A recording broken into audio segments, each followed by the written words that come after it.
Hello mga kapangga, so aalis na naman si Madam. Alam niyo ba kung saan ba siya pupunta? Pupunta po kami ng beach para po magpahinga, mag-enjoy ngayon na linggo.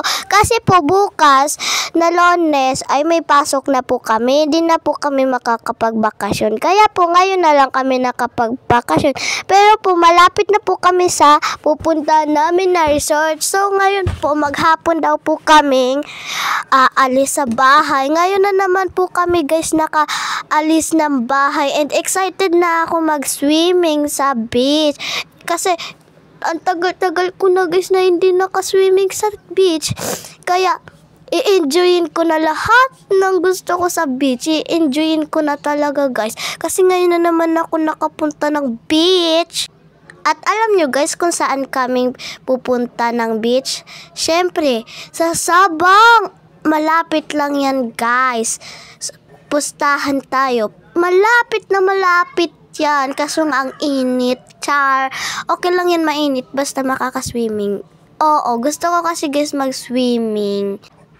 Ay mga kapangga, so ayan, nasa dagat na po ako, ayan, nagsiswimming na po ako. Alam nyo mga kapangga, nung una, nagswimming ako dyan, wala pang buhangin yung aking pantalon.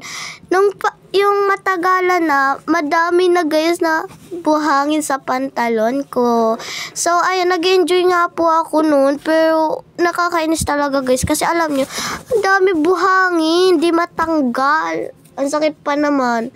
So, ayan nga guys, ang ganda sa beach. Ayan, nakikita nyo ba yan?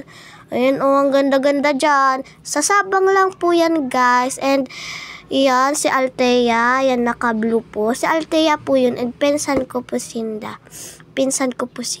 Ayan, si Tito CJ, nagbubula po sa dagat kahit wala namang ring. Kala niya may nakikita siyang ring. Charot! Ayan po, so, sa unahan po pala, may dumi dyan sa inuupuan ng papa ko. At sa dagat po talaga, wala po talaga kahit isa, walang basura talaga. Promise guys, safety ka dyan. Charot, di ko alam kung safety, baka nga may pating dyan. Charot! Hindi naman sa may pating dyan guys. Nangunguha sila ng isda. Siguro guys, masarap din ng isda. Ayan guys, nagpapalagay ako ng buhangin. Ang tagal nila pumunta. Ayan, naglalagay na silang buhangin. Ayan si Althea, ayan naka-blue po. Ayan yung kapatid ko, yung naka-orange. Ayan, nilalagay nila akong buhangin. Ayan. Ayan. Ayan guys, yung madami na dyan na buhangin sa pantalong ko yun. Ang kulit-kulit ko na dyan. Tapos guys, yung sumunod, nagpapa-anod ako doon. Parang kinuha ka ng anod, kinuha mo yung puso ko, di naman, charot lang yan. Ayan nga, ang saya-saya ko dyan guys, ng linggo. Kasi ang ganda, nakakamiss guys. Hanggang ngayon, namimiss ko pa din. Sana nandyan na lang ako. Char, gusto ko dyan. Char, gusto ko dito sa bahay, okay lang. Pwede naman magligo sa planggana. Charot. Alam nyo guys, ang ganda naman sa planggana kahit wala ka sa dagat. Char, dati kasi guys, nang bata pa daw ako sa planggana daw ako naliligo. Pero okay lang sa akin kasi ang ganda naman nakakamiss nga.